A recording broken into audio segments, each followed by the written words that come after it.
Hi, my name is Peter Scraver, and I'm doing the Unit 2 assessment on Rhode Island's Road to Revolution.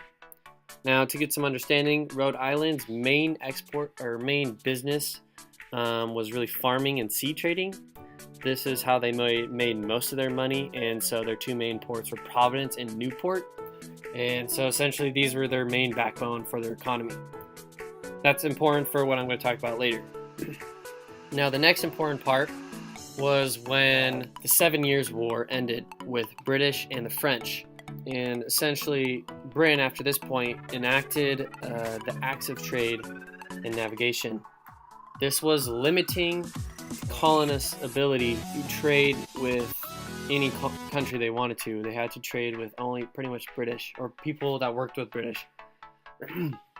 And Rhode Island was mad because then they had to begin smuggling, and this became a regular trade, but British knew this, that they're smuggling, so they impounded their boats completely. So this would become an important factor on why Rhode Island would begin to extremely hate Britain, because they took away their economy, and when you take away people's economy, they become aggravated because they have no money, and life becomes really hard. So they turn to what's causing them pain, which was British at the time. And this continues even with the Stamp Act and the Townshend Act of 1767 and 1773. Both these acts caused us more pain because the things that you regularly buy had taxes on them essentially, and they felt like you can't do taxation without representation. They felt totally obliged when that only the Colonial General Assembly could tax them, not the British Parliament. So from this point of view, they're really just starting to get pissed off, and the British don't care. They just want their money for doing the 7 Years' War. So from starting from there, from the 7 Years' War, and then the navigation and enforcement and the acts, starts to escalate really quickly for Rhode Island. They actually go in July of 1764 at Newport. They go to Fort George on Rhode Island, and they begin shooting on British troops. This really escalates the tensions. Not just that, but there was also deaths that day. Some British men died that day.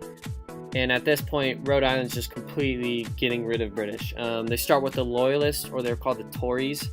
And these were a group of men, and they were called the Newport Junto. These men their houses were burned down to the ground, and these people were hung for being a loyalist to the British.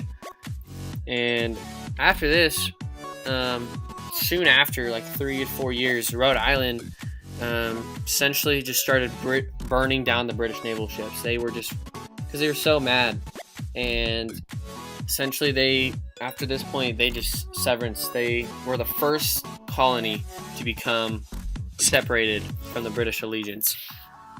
And after the colonists did their constitution, the Articles of Confederation came out, and this really, Rhode Island loved the Articles of Confederation because it liked the weak central government, because it felt that the strong central government of the British Parliament, or British, was terrible, and they did not want to be ruled by another king.